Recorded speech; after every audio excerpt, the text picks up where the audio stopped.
Bonsoir à tous, bienvenue sur ma chaîne Comment réussir les examens SIAP, donc une chaîne qui se consacre à la réussite des examens SIAP, mais également à la formation SIAP, examen SIAP 1, SIAP 2, SIAP 3. Je remercie tous les abonnés que je peux avoir sur YouTube et sur Facebook, j'espère que ce que je vous propose vous plaît. Donc on va continuer aujourd'hui, on va parler du feu, du triangle, du tétraèdre, de l'inhibition, on va faire du lien avec toutes les notions qu'il peut y avoir sur le feu pour que vous puissiez bien comprendre. Avant qu'on commence, juste, je vous rappelle que j'ai écrit du coup une série de livres consacrés à la réussite des examens SIAP, un sur le SIAP 3, un sur le SIAP 2, un sur le SIAP 1, un sur la formation SIAP. Je te mets la description des livres du coup dans la description. Après, vous pouvez aller les voir sur Amazon, regarder le sommaire, voilà, pour voir si ça vous convient, ce qu'il y a dedans. Donc c'est parti, on attaque sur donc le feu. Donc déjà le feu, 3 causes des incendies, causes humaines, techniques naturelles. Voilà, ça c'est une partie que vous avez logiquement dû voir dans le cours. Pour info, le feu c'est ce qu'on appelle en gros une combustion maîtrisée.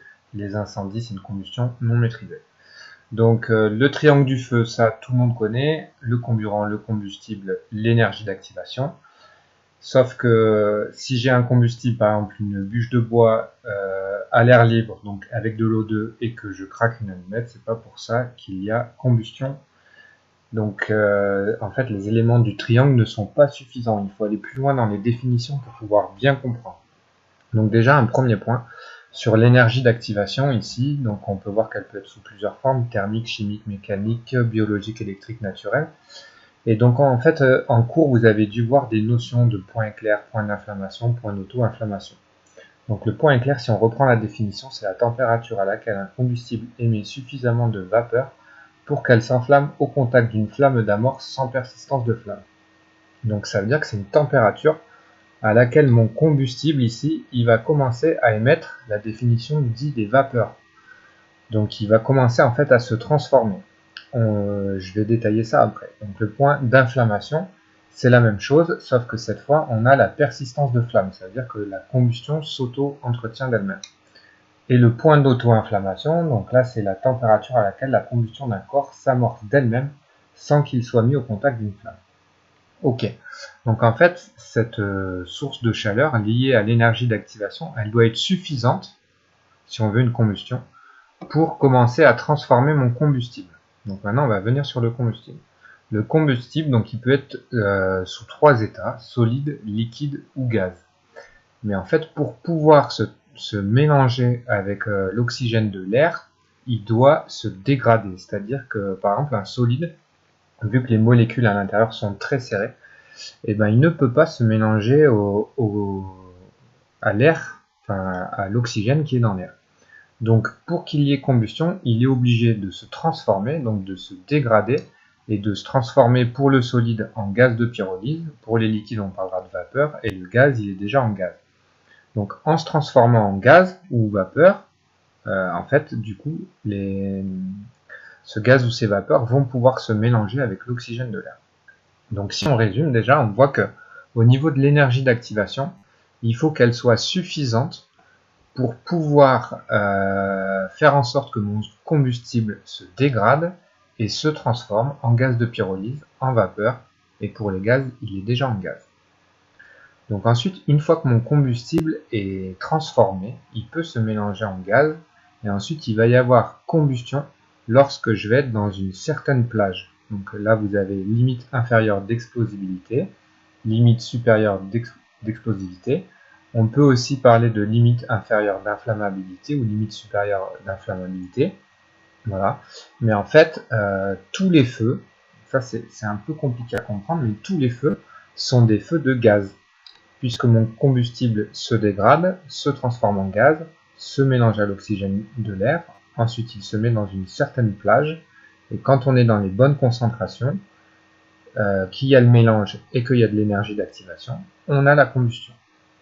Voilà, donc c'est une notion qu'il faut bien comprendre, c'est que l'énergie d'activation, c'est pas seulement une flamme, c'est une flamme qui chauffe suffisamment un combustible pour le dégrader, pour qu'il se mélange à l'oxygène de l'air, pour qu'on se retrouve dans une concentration correcte qui permet la combustion.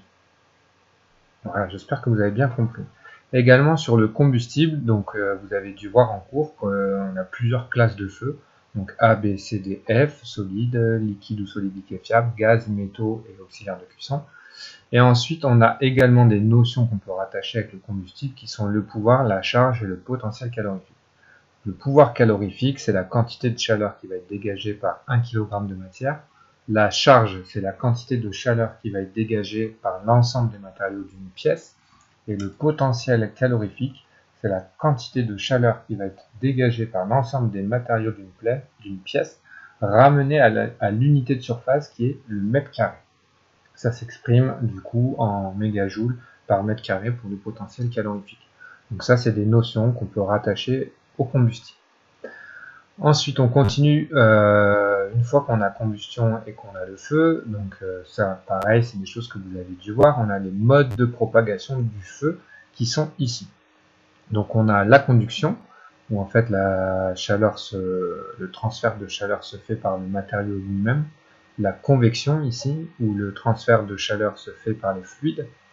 Le rayonnement, donc c'est les ondes électromagnétiques. Et la projection, donc avec des brindilles enflammées qui peuvent aller allumer un feu ailleurs. Donc voilà pour les éléments déjà de base du triangle du feu. Ce qui est vraiment important à comprendre pour vous, c'est que la matière doit se dégrader, doit se mettre sous forme gazeuse pour pouvoir se mélanger à l'oxygène. Sinon, il ne peut pas y avoir de combustion. Donc l'énergie d'activation, c'est pas seulement une flamme, mais c'est une flamme qui permet la dégradation de la matière. Ok. Donc ensuite, on peut voir qu'on peut avoir, par rapport à la combustion, plusieurs phénomènes ou accidents thermiques. Donc on commence en haut, donc là j'ai fait le lien avec en fait les différentes parties du triangle. Le backdraft. Donc le backdraft, c'est ce qu'on appelle une explosion de fumée. C'est un accident thermique associé à un apport de comburant. Donc le backdraft, c'est par exemple vous avez une pièce fermée avec un incendie dedans, qui est peu ventilé, même pas du tout ventilé, il n'y a pas d'ouverture, donc ça va brûler, ça va dégrader le combustible et la fumée va s'accumuler. Donc on a le combustible, on a de l'énergie d'activation puisqu'on a encore du coup des flammes, de la chaleur. Si à ce moment-là vous ouvrez la porte et que vous amenez de l'air alors que en fait votre combustion manquait d'air, vous allez créer ce qu'on appelle un backdraft ou une explosion de fumée. Lié au combustible, on a le flashover. Donc le flashover ou l'embrasement généralisé éclair, c'est un phénomène thermique associé à un apport de combustible. Donc, en fait, le flashover, c'est un feu correctement ventilé. Donc là, cette fois, on a assez d'oxygène. Et au fur et à mesure qu'on avance en fait dans l'incendie, on a de plus en plus de combustibles qui vont dégager des gaz de pyrolyse. Donc en fait, on a un apport de plus en plus fort de combustible. Et donc là, c'est logique.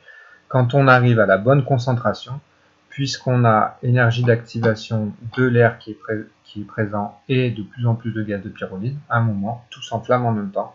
Et c'est ce qu'on appelle l'embrasement généralisé éclair. Un troisième phénomène que vous pouvez avoir, c'est les FGI, Fire Gas Ignition.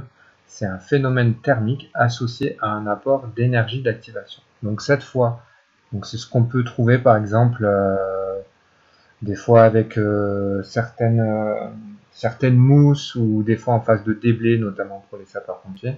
Vous avez par exemple des gaz de pyrolyse qui sont encore présents. Vous avez de l'air et d'un coup il y a une petite brindille avec une braise qui arrive dessus et ça va s'enflammer. Donc là en fait le FGI il est lié au fait que d'un coup on a une source d'ignition qui arrive et qui vient enflammer en fait un mélange ici qui était déjà présent quelque part. Voilà. Donc au comburant, à l'apport de comburant, on peut lier le backdraft. À l'apport de combustible, on peut lier le flashover. Et à l'apport d'une énergie d'activation, on peut lier le FGI, Fire Gas Ignition. Bon, après, dans le Fire Gas Ignition, on a les flash fire ou les smoke explosion. Mais c'est pas l'objet, on va pas rentrer non plus trop dans le détail. Également pour les SIAP 3, donc vous avez dû voir sur le cours théorie sur le feu, qu'on parle de tétraèdre du feu. Ça veut dire qu'en fait, on va considérer qu'il y a finalement 4 éléments, et non plus 3 comme avant. On a toujours notre comburant, notre combustible, notre énergie d'activation, et on va rajouter ce qu'on appelle les radicaux libres ou la réaction en chaîne, pour que en fait, notre combustion s'auto-entretienne. Donc comment ça se passe? Là, je vais vous faire simple, donc avec un exemple, avec du CH4.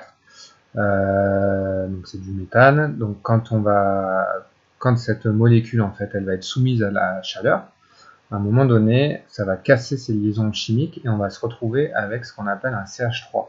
Donc on va avoir plusieurs CH3 qu'on appelle des radicaux libres.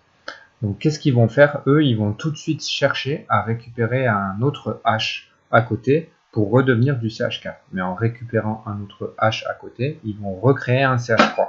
Et ainsi de suite. En fait, c'est ça, les radicaux libres et la réaction en chaîne. C'est-à-dire que à chaque fois qu'on a quelqu'un qui va perdre un H, et ben l'autre molécule qui est touchée va devoir également en récupérer un puisqu'elle en aura également perdu un. Donc c'est la réaction chimique, c'est la réaction en chaîne. Et donc associé à ça, en fait, ce qui est important à comprendre, parce que ça c'est une notion des fois qui est compliquée à comprendre en cours, c'est l'inhibition. Quand on vous parle pour éteindre un feu, de l'inhibition, on vous parle de refroidissement, d'étouffement et de l'inhibition. Donc l'inhibition c'est quoi? Ça consiste à remplacer en fait le H ici manquant pour pouvoir stopper la réaction chimique. Donc en fait l'inhibition, ça va venir remplacer ici le H manquant pour pouvoir stopper la réaction chimique. Voilà. Donc là on a bien balayé tous les différents éléments du cours sur le feu en faisant du lien en fait avec les notions qu'il y a dans le feu, dans le cours, puisque des fois en fait on voit pas très bien les relations qu'il peut y avoir entre les définitions qu'on apprend et du coup en fait les phénomènes physiques qui peuvent se passer. Donc j'espère que cette vidéo vous a plu, que j'ai été assez clair. N'hésitez pas du coup à vous abonner, n'hésitez pas à aller voir sur Facebook. N'hésitez pas également à regarder les autres vidéos, voilà, et moi je vous souhaite une très bonne soirée et je vous dis à bientôt dans une prochaine vidéo.